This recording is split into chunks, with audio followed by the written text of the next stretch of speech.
Friends, hello అండి అందరికీ. ఈ వీడియోలో మనం ఎమ్మీ డెలీషియస్ డిష్ అయినటువంటి మటన్ గ్రేవీ కర్రీ ఏ విధంగా ప్రిపేర్ చేయాలో చూసేద్దామండి. ఇక్కడ నేను చూపిస్తున్న కన్సిస్టెన్సీ వచ్చేలాగా గ్రేవీ అనేది మంచిగా వచ్చి మన రైస్లోనికి కలుపుకునే విధంగా ఏ విధంగా గ్రేవీగా ప్రిపేర్ చేయాలో చూసేద్దామండి. టేస్ట్ అనేది చాలా బాగుంటుంది. ప్రాసెస్లోకి అయితే వెళ్ళిపోదామండి. ముందైతే స్టవ్ ఆన్ చేసుకొని స్టవ్ మీద కళాయిని అయితే పెట్టుకొని ఆయిల్ అయితే యాడ్ చేసుకోవాలి. ఆయిల్ అయితే ఒక 4 స్పూన్స్ వరకు యాడ్ చేస్తున్నానండి. ఆయిల్ అనేది మటన్ కర్రీలో ఎక్కువే పడుతుంది. ఆయిల్ కొంచెం వేడెక్కిన తర్వాత ఈ కర్రీలో నేను ఆనియన్స్ని కూడా ఎక్కువే వేస్తున్నాను, గ్రేవీ ఎక్కువగా రావడానికి. ఒక 4 మీడియం సైజు ఆనియన్స్ని అయితే సన్నగా తరిగి పెట్టుకొని, అదేవిధంగా 4 చిల్లీస్ని ఈ విధంగా బారుగా కట్ చేసుకొని అయితే యాడ్ చేసుకోవాలండి.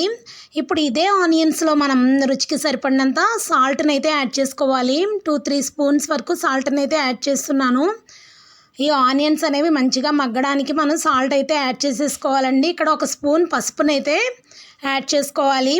ఇప్పుడు అంతా కలిసే విధంగా ఒకసారి అయితే కలిపేసుకొని ఆనియన్స్ మంచిగా ఈ విధంగా మగ్గించుకోవాలి. స్టవ్ అనేది మీడియం ఫ్లేమ్లో పెట్టుకొని మగ్గించుకోవాలండి. ఇప్పుడు అల్లం వెల్లుల్లి పేస్ట్ని కచ్చపచ్చగా దంచుకొని ఫ్రెష్గా ఉన్నటువంటి పేస్ట్ని అయితే యాడ్ చేసేసుకొని పచ్చివాసన పోయేంత వరకు కూడా ఈ విధంగా మనం కలిపేసుకోవాలి. మొత్తం కూడా చక్కగా సాఫ్ట్గా మగ్గిపోతాయండి ఆనియన్స్ అన్నీ కూడా. ఇప్పుడు మనం టొమాటోస్ని కూడా ఎక్కువగానే యూస్ చేస్తాము ఈ కర్రీలో. ఒక 2 పెద్ద టొమాటోస్ని అయితే యాడ్ చేస్తున్నానండి. చిన్న పీసెస్గా కట్ చేసుకొని యాడ్ చేసేసుకోవాలి. ఇప్పుడు ఈ టొమాటోస్ కూడా మంచిగా ఈ ఆనియన్స్తో పాటు కుక్ అయిపోవాలి సాఫ్ట్గా. సో ఆ విధంగా కుక్ అయ్యేలాగా మనం కాసేపు అయితే స్టవ్ని మీడియం ఫ్లేమ్లో పెట్టుకొని మూత పెట్టుకొని అయితే వదిలేయాలండి. ఇప్పుడైతే 1/2 కేజీ మటన్ అయితే తీసుకున్నాను నేను. నీట్గా క్లీన్ చేసేసుకోవాలండి. క్లీన్ చేసుకొని వాటర్ అంతా డ్రైన్ అవుట్ చేసుకొని ఈ విధంగా పక్కన పెట్టుకొని ఉంచుకోవాలి. అక్కడ మటన్ కూడా యాడ్ చేసేసిన తర్వాత ఇక్కడ మనకి వాటర్ అనేవి సెక్రెట్ అవుతాయి. ఏ విధమైన వాటర్ అయితే నేను యాడ్ చేయలేదండి.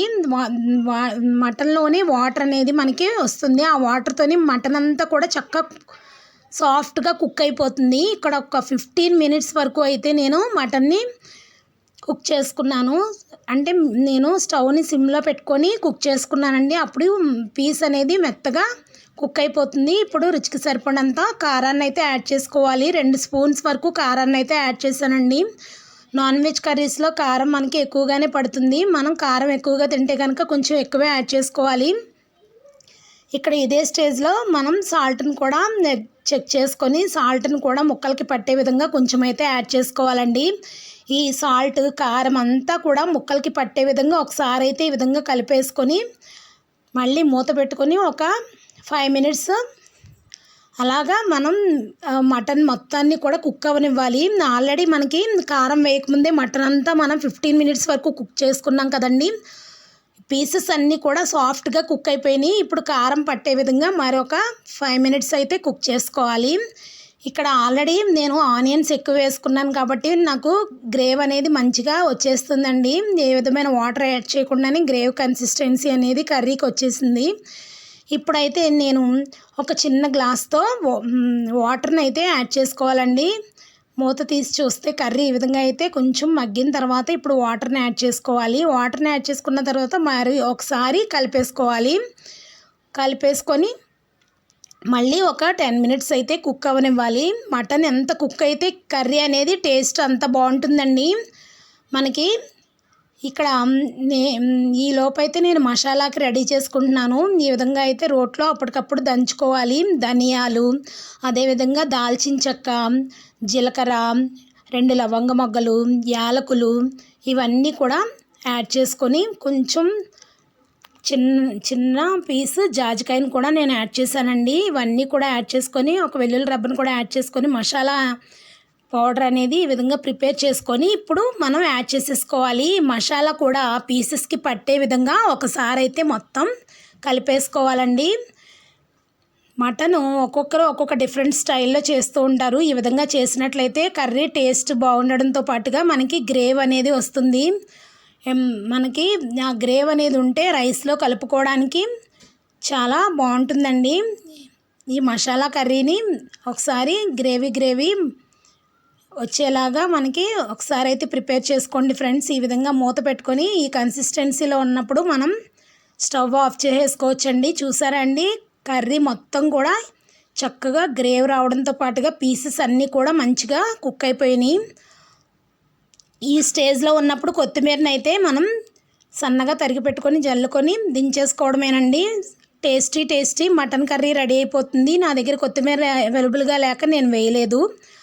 సో ఈ కర్రీని ప్రతి ఒక్కరూ కూడా నేను చెప్పిన స్టైల్లో అయితే ఒకసారి ట్రై చేసి టేస్ట్ ఎలా వచ్చిందో కమెంట్ బాక్స్లో కమెంట్ చేయండి ఫ్రెండ్స్. అదేవిధంగా నా రెసిపీ నచ్చినట్లయితే మీ ఫ్రెండ్స్కి, ఫ్యామిలీ మెంబర్స్కి కూడా షేర్ చేసి తప్పకుండా నా ఛానల్ అయితే సబ్స్క్రైబ్ చేసుకోండి ఫ్రెండ్స్. వీడియో మీకు నచ్చితే ఒక చిన్న లైక్ అయితే ఇచ్చేయండి friends. Thank you for watching my video అండి. Thank you very much.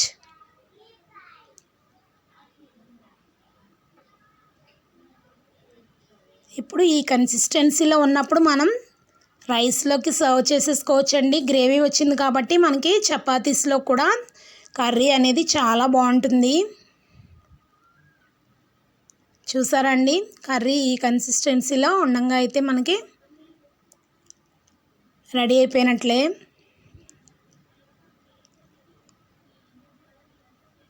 Taste అనేది చాలా బాగుంటుందండి. Thank you.